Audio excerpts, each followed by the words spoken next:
का वीडियो 8वें वेतन आयोग पर स्पेशल रिपोर्ट है कि आखिर आपकी आंखें खोल देगा कि वेतन आयोग के गठन की अधिसूचना जारी होने के साथ 5 शर्तें रख दी हैं मोदी सरकार ने कि ये 5 शर्तें यानी 5 उन्होंने बाउंड्री बना दी, इसके बाहर नहीं जाना है। कि सरकार ने 8वां वेतन आयोग 2016 से शुरू कर दिया था और उसका थोड़ा थोड़ा पैसा कटौती किया है। बिल्कुल आपके सामने रखूंगा तथ्यों के साथ। यानी आप समझ सकते हो कि उनको सीधा सीधा निर्देश दे दिए गए कि आपने यहीं कहीं आसपास रहना, इसके बाहर जाने की कोशिश नहीं करना। वो 5 बिंदु कौन से हैं? और मैं बात करूंगा दूसरी मांग है कि यदि 8वां वेतन आयोग को अधिसूचना के बाद इंप्लीमेंट होने में 1.5 साल 2 साल का समय लगता है तो डीए को क्यों न मर्ज कर दिया जाए 50% डीए को, उसमें ज्यादा बड़ा नुकसान नहीं, ये भी एक फायदा है। और उसके बाद जो टर्म्स ऑफ रेफरेंस की बातें कही गई हैं और इनके ऊपर भी हम बात करेंगे और सबसे बड़ी बात करेंगे और वही पैसा कटौती करके अब आपको देने वाली है। यानी आपको सीधा सीधा 8वें वेतन आयोग में सरकार जो बाहर जो दिख रहा है ड्रामा, वो एक ड्रामा है, बिल्कुल ड्रामा है। असली हकीकत क्या है जरा हम आपके साथ शेयर करेंगे। जरा पहले आपको पॉइंट ये दिखाएं कि 5 कौन से बिंदु वहां सरकार को बाउंड्री कर दिया गया कि इससे बाहर नहीं निकला। यानी 3 लोगों के गठन हुआ है जिसमें एक चेयरपर्सन है, अध्यक्ष है जो कि एक जज साहिबा रही हैं और दूसरी एक प्रोफेसर है और तीसरी एक आईएएस है। 3 टाइप के लोग उसमें डाल देंगे, उनकी क्या स्पेशलिटी है आपको पता चल गया। पहला कहा है ध्यान रखना। आयोग किन बातों का ध्यान रखेगा? भैया हम आपको कह रहे हैं कि खर्चा 1 रुपया आमदनी अठन्नी नहीं चलेगा। हम आपको बता रहे हैं ध्यान रखना। आपने ध्यान रखना है कि देश की आर्थिक स्थिति, वित्तीय अनुशासन की आवश्यकता पर जोर दिया कि यानी देश की आर्थिक स्थिति को भी आपने देखना है। यानी आपका राजकोषीय घाटा नहीं होना चाहिए, जैसा कि राजकोषीय घाटा यानी फिस्कल डिफिसिट की बात हमेशा आपने सुनी होगी। दूसरा कहा यह सुनिश्चित करना कि जो पैसा है काफी विकास कार्य हैं, कल्याणकारी योजना है, चुनाव में है, होर्डिंग में है, बोर्डिंग में, यहां ज्यादा खर्च करना है क्योंकि ये जो आप दे रहे हो ये लगभग 20 से 25 करोड़ लोगों को सीधा फायदा होगा और फायदा सरकार को होगा कि इनके पास पैसा जाएगा। लेकिन 20 से 25 करोड़ कौन है? केंद्रीय कर्मचारी, 1 से 1.25 करोड़ पेंशनर है, उनका परिवार है, फिर राज्य सरकार कर्मचारी, ये पूरा महकमा है जो 20 से 25 करोड़ लगा के चलते हैं। तीसरी बात की है कि योगदान आधारित पेंशन योजनाओं की लागत पर विचार। उन्होंने कहा ऐसी योजना बनाई पेंशनरों को भी उसमें जाना है, यानी जो पैसा है पेंशनर को भी जाएगा, वो भी ध्यान रखना है। राज्य सरकारों पर वित्तीय असर पड़ेगा क्योंकि राज्य सरकार भी आमतौर पर केंद्र की सिफारिशें अपनाती हैं। 8वां वेतन यहां आया होगा तो वो भी बढ़ाएंगे, वो भी डीए बढ़ाएंगे, वो भी डीए विलय करेंगे, वो भी उनको 8वां वेतन आयोग देंगे, उसके हिसाब से वो चलेंगी तो वो हमसे पैसे मांगेंगे तो पैसा कहां से आएगा?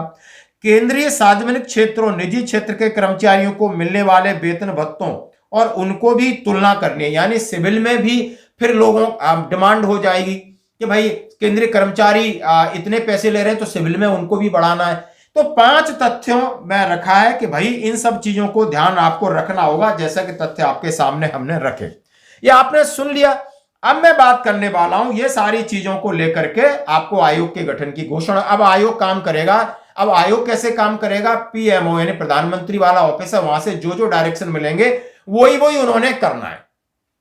अब ये कयास लगाए जा रहे हैं कि अब ये सीधे सीधे आते हैं कि तो फिटमेंट फैक्टर कैसे होगा। यानी सारा हिसाब किताब बनेगा। वैसे भी 10 महीने की देरी हो गई और उसमें बहुत सारी टर्म्स ऑफ रेफरेंस है, उसमें 5 फैमिली मेंबर यानी 5 यानी 2 और जोड़ दीजिए, हस्बैंड वाइफ और 2 बच्चों को लगा के माता पिता को डीए मर्ज की बात की है। और उन्होंने जो भी आजकल जो नए नए खर्चे चल रहे हैं उनको भी शामिल करने की बात की। लेकिन जितना मर्जी टर्म्स ऑफ रेफरेंस में बदलाव कर लो, लेकिन सरकार ने वही देना है जो कि ये 5 पॉइंट में उन्होंने बांध दिया है। अब सरकार ने जो आयोग गठन किया वो अपने हिसाब से किया, उनके अपने लोग हैं। यानी मीटिंगें शुरू होंगी, बैठकें शुरू होंगी, एक्सरसाइज होगी और नेगोशिएशंस होंगे, चर्चाएं चलेंगी, लेकिन अंततः ये 5 बिंदुओं को ध्यान में रखते हुए आपका फिटमेंट फैक्टर बनेगा।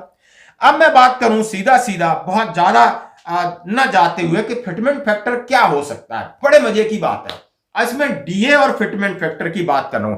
अब ये खबर आ रही है गणित, सुनिए गणित सरकार का, कि उन्होंने कहा डीए कम होने से कमजोर रह सकता है फिटमेंट फैक्टर। सरकार ने इस 10 वर्ष में डीए को 58% पर बॉन्ड कर दिया।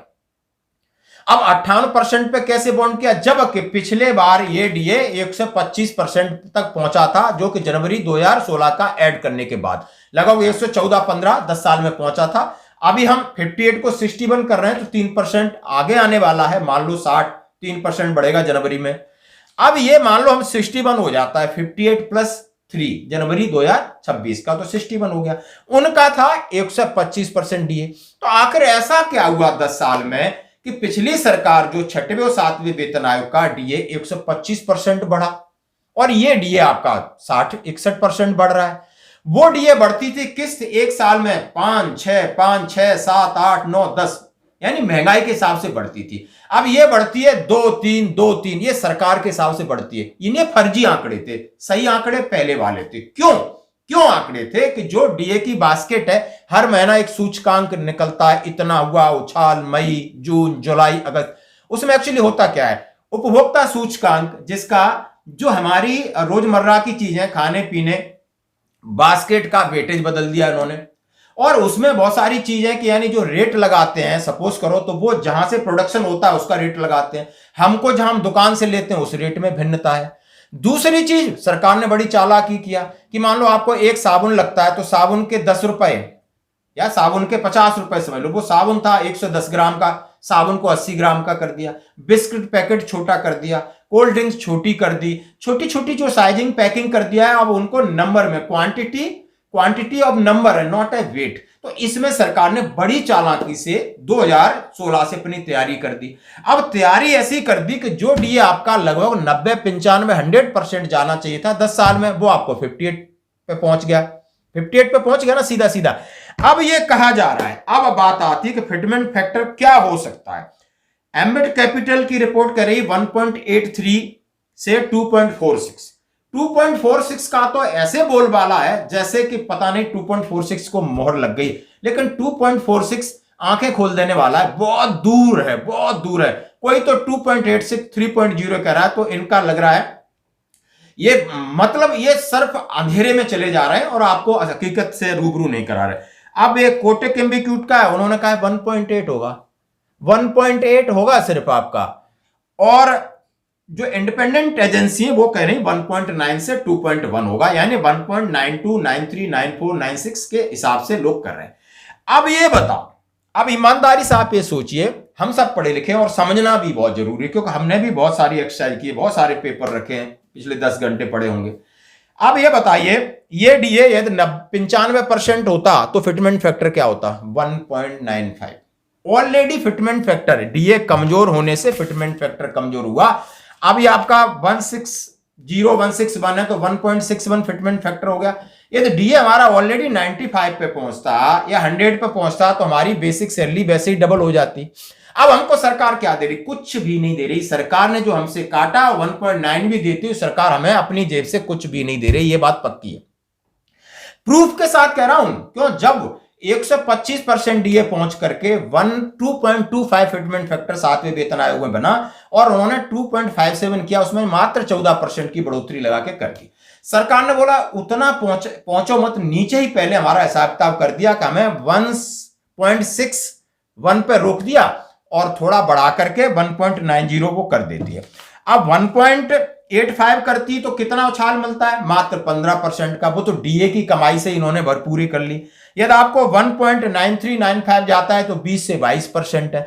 इसी के आसपास सब लोग कह रहे हैं, इसी के आसपास जो जितनी एजेंसी हैं वो सारी कह रही हैं कि नहीं भैया इतना लगेगा। लेकिन सरकार ने इसमें क्या दिया, ईमानदारी से आप बताओ। एक तो हमारा डीए को कटौती की तो 10 साल में वो सरकार ने ले लिया, उसका ब्याज ले लिया, और उसके बाद वही आपको 8वें वेतन आयोग में वापस कर रही है। यदि किसी को कोई भी व्यक्ति है कि हाँ, अब मैं दूसरा थोड़ा और नजर डालता हूं, ये सारी चीजें हो गई, और इसके बाद यदि आपको ये पैसा रो के मिलेगा, एरियर मिलेगा, तो एरियर तो आपका पैसा कौन सा एहसान कर रही, अलाउंसेस है वो सरकार रोकेगी, घोषणाएं उसमें देरी करेगी। टोटल सरकार के पास एक्चुअली सरकार की ऐसी स्थिति, जिन्होंने जो 5 पॉइंट रखे और वहीं पर बाउंडेड कर दिया आयोग को, क्योंकि उनका वो चाहते हैं, वो उस तरीके चाहते हैं कि यानी जो उनका फिजिकल डिफिसिट है, फिजिकल डिफिसिट की कह रहे हैं वो 4% के आसपास होना चाहिए, और इसके ऊपर हो जाएगा तो आपको ऊपर से यानी इंटरनेशनल जो बैंक हैं वो आपको कर्ज नहीं देंगी, क्योंकि ये सारा आपका हिसाब किताब जो रहता है कि आपका खर्चा कितना है, आपकी आमदनी कितनी, आप कर्ज कितना ले सकते हो, तो कर्ज उसी को मिलेगा जो कर्ज को अदायगी कर सकता है। ओवर ज्यादा कर्ज लोगे तो आपको ऊपर से कर्ज नहीं मिलेगा।